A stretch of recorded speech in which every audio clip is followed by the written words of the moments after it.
নমস্কার, আমার চ্যানেলে স্বাগত। আজ আমি নিয়ে এসেছি মটরশুঁটির কচুরি আর নতুন আলুর দম।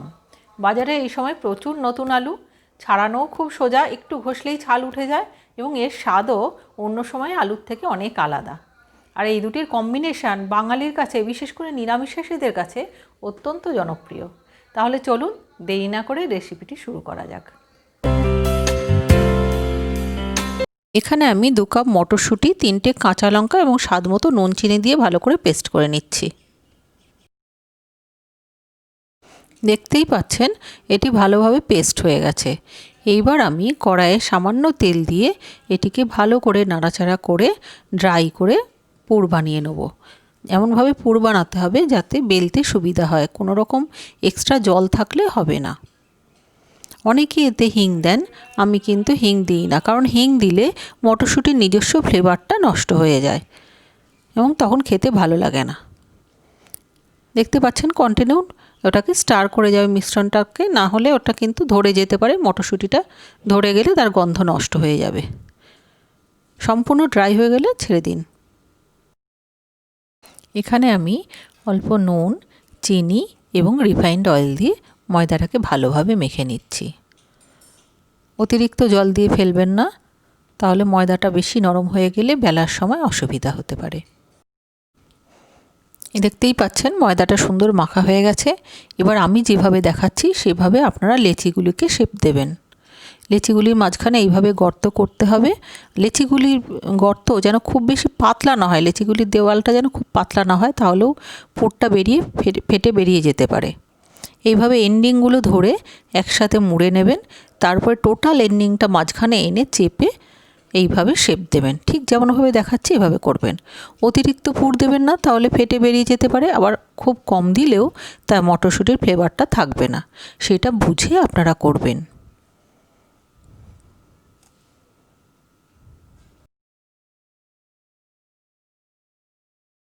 আমি 30টি লেচির মধ্যেই পুর ভরে ফেলেছি। এবার আমি লেচিগুলিকে বেলে নেব। একটি বাটিতে রিফাইন্ড অয়েল নিয়ে তার মধ্যে ডুবিয়ে ডুবিয়ে যেভাবে বেলছি এভাবে বেলতে হবে।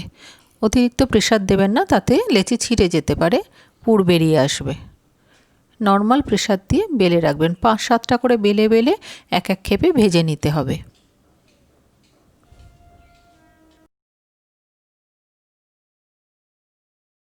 এবার আমি কচুরিগুলিকে ভেজে নেব। দেখতেই পাচ্ছেন ফ্লেম কিন্তু হাই ফ্লেমে রয়েছে। একদম হাই ফ্লেমে কচুরিগুলিকে ভাজতে হবে, আর ডুবো তেলে ভাজতে হবে, না হলে কিন্তু কচুরি ফুলবে না। এভাবে সাইডের দিকে আপনাকে অল্প অল্প প্রেসার দিয়ে দিয়ে ওটাকে বারবার তেলের মধ্যে সম্পূর্ণ ডুবিয়ে দিতে হবে, তাহলে কচুরিগুলি সুন্দর ফুলে উঠবে। দেখতেই পাচ্ছেন কি সুন্দর ফুলে উঠেছে।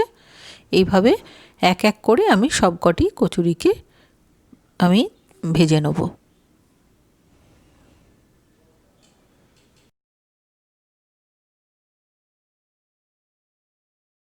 এবারে আসি আলুর দমের প্রসঙ্গে। আমি 15টা মিডিয়াম সাইজের আলু খোসা ছাড়িয়ে ধুয়ে রেখেছি এবং মটরশুঁটিও ছাড়িয়ে রেখেছি।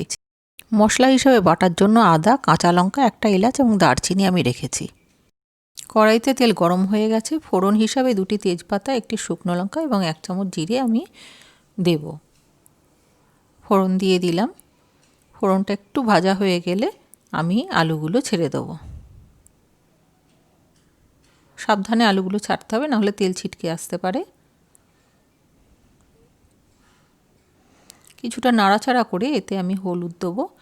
আবার একটু নেড়ে একটু ভাজা হয়ে গেলে তখন আমি এতে নুন দেবো। তারপরে মটরশুঁটি দেবো এবং একটি টমেটো আমি কেটে রেখেছি আগেই, সেটিকে আমি যোগ করব এর সাথে।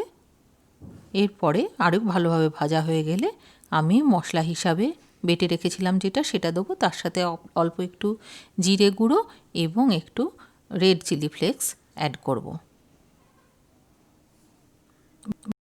পরে ভালো করে কষা হয়ে গেলে আমি এতে জল অ্যাড করব। জলটা আমি কিন্তু কাঁচা জল দিই না, পাশের ওভেনে বাটিতে করে ফুটিয়ে নিই। ফুটন্ত জলের থেকে আমি জল যোগ করি। কাঁচা জল দিলে টেস্ট ভালো হয় না। ভিডিওটি শেষ পর্যন্ত দেখতে থাকুন, নাহলে পরপর কিভাবে মেশাচ্ছি এটা আপনারা বুঝতে পারবেন না।